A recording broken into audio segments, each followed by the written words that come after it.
Okay, so day 2, you are going to need the small liquid measuring cup. You're going to need the 1 cup dry. You're going to need the custard cups. 1 custard cup. You're going to go up to the demo table. The first thing that you're going to get, you can get the pepperoni. It will be stacked in stacks of 10. And you're going to put it on your tray. Okay? You need 2/3 of a cup of sauce. Pizza sauce is thick, so when you put it in, it will stand in the middle, so you want to give it a little shake. Okay? And double check, it's at 2/3. If your group wants less sauce, you can take a little less sauce than 2/3 of a cup. Then you need 1 cup of mozzarella cheese. Okay, 1 cup of mozzarella cheese. Then we need 1 spoon, and it doesn't have to be measured. You just want to take a spoon of flour, and that's for your cutting board. Okay, we are going to need a knife for cutting the pepperoni. And then you want to make sure that you get your bag that has your kitchen's information on it, and bring it all back to your kitchen.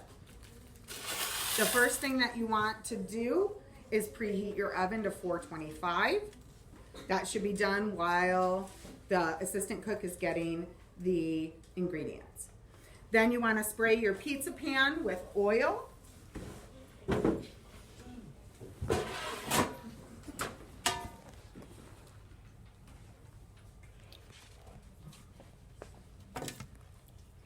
Showing the ingredients because I gotta find cookies right.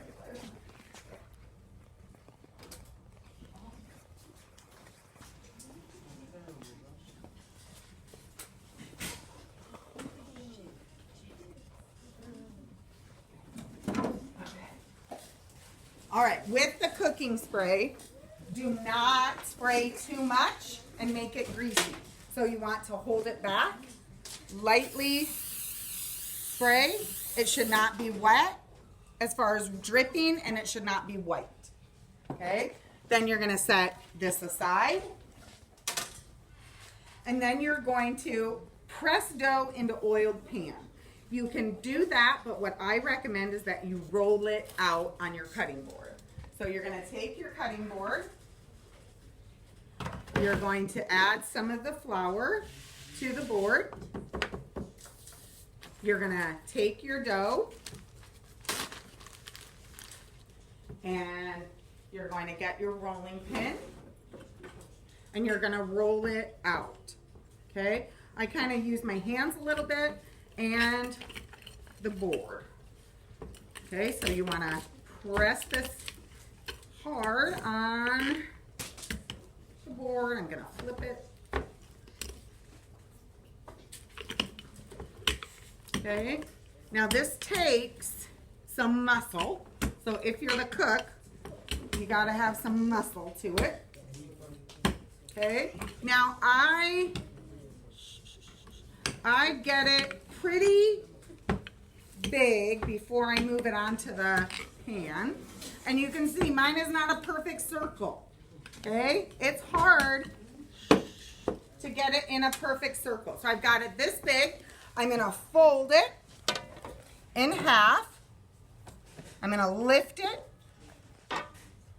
And then I'm going to lay it so that the center goes in the middle of the pan.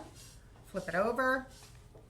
And now I'm going to press it with my hands out to the sides, being very careful not to make a hole in it. Now, some people asked about making a stuffed crust. Okay? It's hard to make it with the school pizza because it goes in the fridge and it doesn't rise as well as dough that hasn't been in the fridge. Okay? So if you wanted to make that at home, all right, what you would do is you would let the dough rise for an hour after you made it. Then you would roll it out bigger than the pizza pan so that all of the dough hangs over the edge like that. Then you would line cheese right along the edge. You would fold the dough over and press it into place. And that's how you would make a cheese stuffed crust. Okay? Our next direction says using a large spoon, you're going to spread the sauce all over the dough. I personally like a lot of sauce on my pizza, but it's going to be up to each individual kitchen, okay, whether you want this much sauce or not.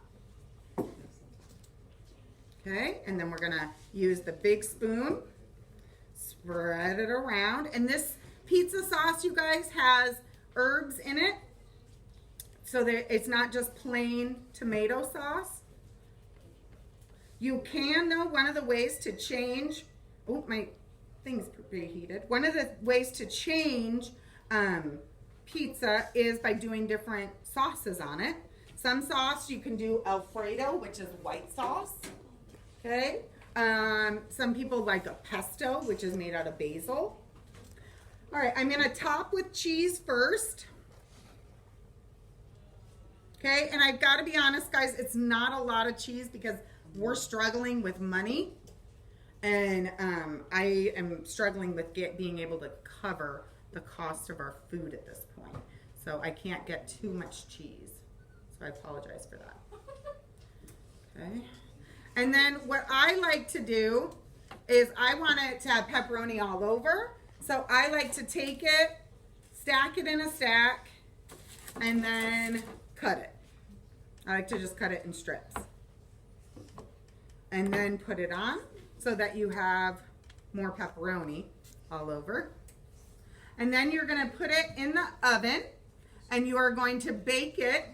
It says between 15 and 18 minutes. Okay?